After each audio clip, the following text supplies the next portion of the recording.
નમસ્તે જી. આજે આપણે મિત્રો સનાતન ધર્મ ઉપર આપણે ચર્ચા કરીશું અને સનાતન ધર્મ વિશે સમજવાનો પ્રયાસ કરીશું કે સનાતન ધર્મ કોને કહેવાય અને સનાતન શું છે. એ આજે બહુ એ શબ્દ પ્રચલિત થઈ રહ્યો છે, સનાતન સનાતન સનાતન. તો મને એવો વિચાર આવ્યો કે આજે આપણે સનાતન ઉપર પ્રકાશ પાડવાનો પ્રયાસ કરીશું. મિત્રો, સનાતન એ સનાતનનો અર્થ એ થાય કે જે બધાથી જૂનો છે, બધાથી પુરાણો છે અને જે સદાથી છે અને સદા રહેશે એને સનાતન કહેવાય. કે જે દેશ કાલ ઋતુની અંદર જેની અંદર પરિવર્તન ન આવે એને સનાતન કહેવાય. અને એ અપરિવર્તનશીલ છે અને અપરિણામી છે એને સનાતન કહેવાય. કે આપણે જોઈએ તો આજના યુગમાં આટલી નવી નવી ટેકનોલોજી નીકળતી જાય છે એમ અને વિકાસ થતો જાય છે. આધિ ભૌતિક એટલે કે ભૌતિક સંપત્તિનો પણ ઉન્નતિ થતી જાય છે અને આપણે ભૌતિક રીતના પણ ઘણા બધા સુખી થતા જઈએ છીએ. અને આજે તો એઆઈ કે કેટલા માણસોનું એક એઆઈ કામ કરી જાય. તો આજે એઆઈની ટેકનોલોજી નવી નીકળી, પરંતુ આજ પણ એટલું જ સત્ય અપેક્ષિત છે જેટલું પહેલાં હતું. સત્ય બોલવું એ આજ પણ એટલું જરૂરી છે કે ભૂતકાળમાં હતું અને આગળ પણ એટલું જરૂરી હશે કે જે ભવિષ્યમાં સત્યનો સ્વીકાર હર કોઈ વ્યક્તિ અપેક્ષા રાખશે કે મારી સાથે કોઈ સત્ય ન મારી સાથે બધા સત્ય બોલે, એમ કોઈ જૂઠ ન બોલે અને મારે પણ બીજા સાથે સત્ય બોલવું જોઈએ. તો આ સનાતન છે કે જે સત્ય છે, નિત્ય છે, સદાતન છે, એ સનાતન છે મહાનુભાવો. તો એ આપણે આગળ આગળ જોતા જાશું તો આપણને ખ્યાલ આવતો જશે કે સનાતન કોને કહેવાય એમ. અને એના પછીનું આપણે એ ઉદાહરણ જોઈએ કે દરેક પ્રાણી શાંતિની પ્રાપ્તિ ઈચ્છે છે અને દરેક પ્રાણી નિર્ભીકતાની અપેક્ષા રાખે છે અને સ્વતંત્રતાની અપેક્ષા રાખે છે. હર પ્રાણી માત્ર એ ઈચ્છે છે કે મારા જીવનની અંદર શાંતિ, નિર્ભીકતા અને સ્વતંત્રતા મને મળે. કોઈ ભયમાં જીવવા નથી માગતું, કોઈ બંધનમાં જીવવા નથી માગતું. તો એ આજ પણ એટલું જ જરૂરી છે અને ભૂતકાળમાં પણ એટલું જ જરૂરી હતું અને ભવિષ્યમાં પણ એટલું જ જરૂરી રહેશે કે દરેક પ્રાણીને નિર્ભીકતા તો જોઈએ જ એમ, અભયતા તો જોઈએ જ એમ. તો આને સનાતન કહેવાય મહાનુભાવો. કે જે સાર્વભૌમ છે, સાર્વકાલીન છે. કે એ આફ્રિકા ખંડ હોય તો ભલે, યુરોપ ખંડ હોય તો ભલે, એશિયા ખંડ હોય તો ભલે, અમેરિકા ખંડ હોય તો ભલે, અને ત્યાં વસતા કોઈ પણ પ્રાણી હોય અથવા તો કોઈ પણ મતપંથ સંપ્રદાયના હોય, બ્રાહ્મણ હોય, ક્ષત્રિય હોય, વૈશ્ય હોય, શુદ્ર હોય, સ્ત્રી હોય, પુરુષ હોય, કોણ એ નથી ઈચ્છતું કે મને નિર્ભીકતા ન હોય મારામાં? કોણ એ ન ઈચ્છે કે મને શાંતિ ન હોય મારા જીવનની અંદર? કોણ એ ન ઈચ્છે કે હું સ્વતંત્ર ન હોઉં? દરેક પ્રાણી માત્ર એ ઈચ્છે કે હું નિર્ભીક હોય, મારામાં શાંતિ આવે, હું શાંત હોય, હું સ્વતંત્ર હોય. પરંતુ અને એ સનાતન છે. પરંતુ મહાનુભાવો, અમુક જે લોકો છે, અમુકના જે ધર્મ પુસ્તક, ખરેખર તો એ ધર્મ પુસ્તક જ ન કહેવાય, એ સનાતન ન કહેવાય, એ અધાર્મિક પુસ્તક કહેવાય.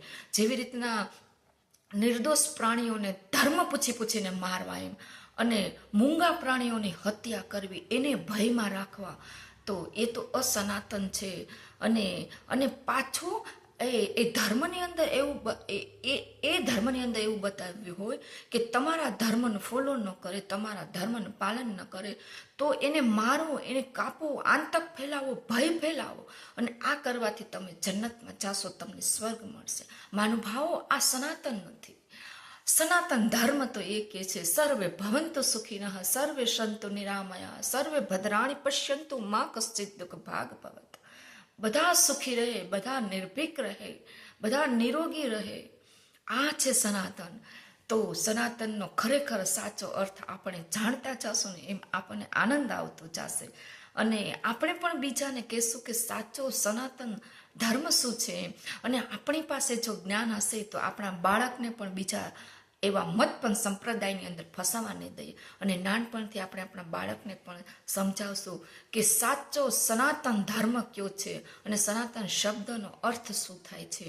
તો આપણે જોઈએ કે પૃથ્વી ગોળ છે. આપણે એ સમજીએ તો ખ્યાલ આવશે કે પૃથ્વી શું છે, તો કે ગોળ છે. તો પૃથ્વીને ગોળ માનવી એ સનાતન છે, પરંતુ પૃથ્વીને ચપટી માનવી એ અસનાતન છે. અને આજ પણ એકાદ એવો તમને પંથ સંપ્રદાય જોવા મળે, જો ખ્યાલ હોય તો. હું નામ લેવા નથી માંગતી, પરંતુ એ પૃથ્વીને ચપટી માને છે. હવે એ અસનાતન છે. હું તો ખુદ જઈને જોઈ આવી છું એના મ્યુઝિયમમાં કે એ પૃથ્વીને ચપટી માને છે. ઘણા વર્ષો પહેલાં કદાચ એનામાં પરિવર્તન આવી ગયું હોય તો મને ખ્યાલ નથી, પરંતુ મેં પ્રત્યક્ષ જોયું છે કે એ પૃથ્વીને ચપટી માને છે. તો પૃથ્વીને ચપટી માનવી એ અસનાતન છે, પૃથ્વીને ગોળ માનવી એ સનાતન છે. કારણ કે એ પૃથ્વી ગોળ માનવી એ તર્ક યુક્ત છે, એ સૃષ્ટિના નિયમ અનુકૂળ છે પૃથ્વીને ગોળ માનવી. અને પૃથ્વીને ચપટી માનવી એ સૃષ્ટિના નિયમ વિરુદ્ધ છે, અને એ તર્ક વિરુદ્ધ છે. એ બુદ્ધિ એક્સેપ્ટ ન કરે, અને એટલા માટે એ પૃથ્વીને ચપટી માનવી એ અસનાતન છે, અને પૃથ્વીને ગોળ માનવી એ સનાતન છે. એવી જ રીતના આપણે જોશું તો ખ્યાલ આવશે કે પૃથ્વી છે એ સૂર્યની પરિક્રમા કરે છે, સૂર્યની આજુબાજુ ફરે છે. સૂર્ય પૃથ્વીની આજુબાજુ નથી ફરતો, તો જે પૃથ્વી સૂર્યની આજુબાજુ ફરે છે એ સનાતન છે, અને સૂર્ય પૃથ્વીની આજુબાજુ ફરે છે એ અસનાતન છે. એ બુદ્ધિ ગમ્ય નથી, એ બુદ્ધિ એક્સેપ્ટ ના કરી શકે. માટે સનાતન તો આ છે. તો મહાનુભાવો, આપણે એ જે સનાતન જે ધર્મ છે, જે સનાતન છે શબ્દ છે, એને આપણે જોશું તો ખ્યાલ આવશે કે દરેક મનુષ્યને કર્મ કરવા માટે જ્ઞાન અપેક્ષિત હોય છે, જ્ઞાનની અપેક્ષા હોય છે. કારણ કે જો શુદ્ધ જ્ઞાન હોય તો જ શુદ્ધ કર્મ કરી શકે, બાકી અશુદ્ધ જ્ઞાન હોય તો અશુદ્ધ કર્મ થાય. અને એ શુદ્ધ જ્ઞાન ક્યાં આપણને મળે, તો કે વેદોની અંદર. ઈશ્વર રચિત જે 4 વેદ છે એની અંદર એ શુદ્ધ જ્ઞાન છે. એટલા માટે એ સનાતન છે, વેદ સનાતન છે, વેદનું જ્ઞાન સનાતન છે. કારણ કે વેદ છે એ સૃષ્ટિનું સંવિધાન છે, વેદ છે એ સૃષ્ટિની બુકલેટ છે, અને વેદ છે એ ધાર્મિક પુસ્તક છે. અને વેદની અંદર ક્યાંય પક્ષપાત નથી, ક્યાંય અન્યાય નથી. એટલા માટે એ સનાતન છે. અને વેદની અંદર દરેક પદાર્થના ગુણ, કર્મ, સ્વભાવનું વર્ણન છે. એટલા માટે એ સનાતન છે. ફોર એક્ઝામ્પલ લઈએ તો કે ભાઈ પાણી, તો કે ભાઈ પાણીનો ગુણ, કર્મ, સ્વભાવ શું, તો કે પાણીનો ગુણ શીતળતા આપવી, અને એનો સ્વભાવ એ ઢાળ હોય ત્યાં વહી જવું, એ એનો સ્વભાવ છે. એ પછી અમેરિકા હોય તો ભલે, આફ્રિકા હોય તો ભલે, અને પૃથ્વીના કોઈ પણ ખંડની અંદર હોય તો ભલે, એ પાણી છે, એનો ગુણ, કર્મ, સ્વભાવ છોડે નહીં. માટે એ સનાતન છે. એવી જ રીતના અગ્નિ લઈએ તો કે ભાઈ અગ્નિનો ગુણ, કર્મ, સ્વભાવ શું, તો કે અગ્નિનો ગુણ, કર્મ, સ્વભાવ એ છે કે અગ્નિ તમે પ્રગટાવો એટલે ઉપરની તરફ જ ઉઠે, ઉન્નતિ કરતી જાય, પ્રકાશ આપતી જાય, અને આપને એ ગરમી આપે. એ અગ્નિનો ગુણ, કર્મ, સ્વભાવ છે. માટે એનો સ્વભાવ છે, સનાતન છે. એ ભૂત, ભવિષ્ય, વર્તમાનમાં ક્યારેય એનામાં પરિવર્તન ન આવે, એનામાં ક્યારેય પરિણામ ન આવે. માટે એ સનાતન છે. તો મહાનુભાવો, પદાર્થની જે નેચરલ પ્રોપર્ટી છે એની અંદર બદલાવ ન આવવો એ સનાતન છે. અને એવી જ રીતના આપણે એક એવો પદાર્થ લઈએ કે જે ઈશ્વર જે છે, ઈશ્વર છે ક્યાં છે, તો કે સર્વવ્યાપક ઈશ્વર છે, કણ કણમાં ઈશ્વર છે, અને આપણી અંતરાત્મામાં પણ ઈશ્વર છે. એટલે એ સનાતન છે. પરંતુ આપણે કોઈ પણ ચીજ, વસ્તુ, પદાર્થનો અનુભવ ક્યાં કરી શકીએ કે જ્યાં આપણે ખુદ સ્વયં વિદ્યમાન છીએ, ત્યાં આપણે બીજા પદાર્થનો અનુભવ કરી શકીએ. તો ઈશ્વર તો આપણી આત્મામાં પણ છે. એટલે આપણે જ્યાં છીએ ત્યાં આપણે ઈશ્વરને શોધવો, ઈશ્વરને જાણવો, ઈશ્વરને માનવો, અને ઈશ્વરના આદેશને માનવો, અને ઈશ્વરને અનુકૂળ થવું એ સનાતન છે મહાનુભાવો. અને ઈશ્વરને બારે શોધવો એ અસનાતન છે મહાનુભાવો. અને જે સનાતન જે છે ને એ શું કહે છે, સનાતન આગળ વધવાની વાત કરે છે, પાછળ હટવાની વાત નથી કરતું.